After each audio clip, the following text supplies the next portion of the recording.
Hello everyone, welcome back to my channel. Please like share and subscribe to my channel और press the bell icon.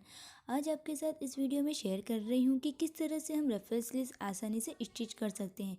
इसके लिए सबसे पहले हम एक फैब्रिक ले लेंगे जिस पर हमें रफल स्लीव्स स्टिच करनी है और लेंथ का मेजरमेंट कर लेंगे। यहाँ पर मैं 14 इंच का लेंथ ले रही हूँ, 1 इंच इसका मार्जिन है, 15 इंच ले रही हूँ।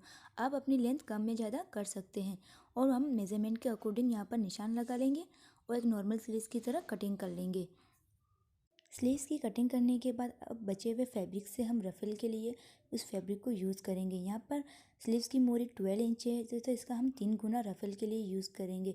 यानी आप की मोरी के अकॉर्डिंग इसका 3 गुना भाग ले सकते हैं। अगर आपके पास फैब्रिक कम है तो आप इसे कम भी कर सकते हैं।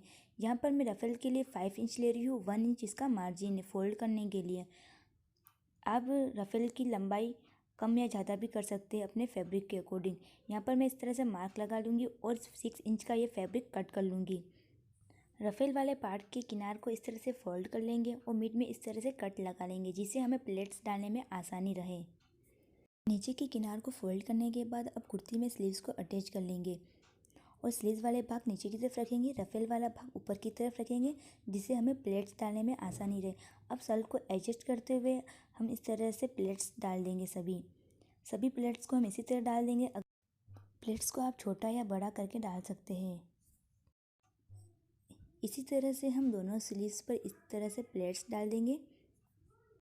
दोनों स्लीव्स पर इसी तरह से प्लेट्स डालने के बाद इसके ऊपर इस तरह से सिलाई लगा लेंगे। इस तरह से इस खड़ी सिलाई लगा लेंगे। इस तरह से ये रफल स्लीव्स स्टिच होकर तैयार है। अगर आपको ये वीडियो थोड़ी सी भी पसंद आए हो तो प्लीज़ इस वीडियो को लाइक कर दीजिए और मेरे चैनल को सब्सक्राइब कर दीजिए। Thanks for watching video.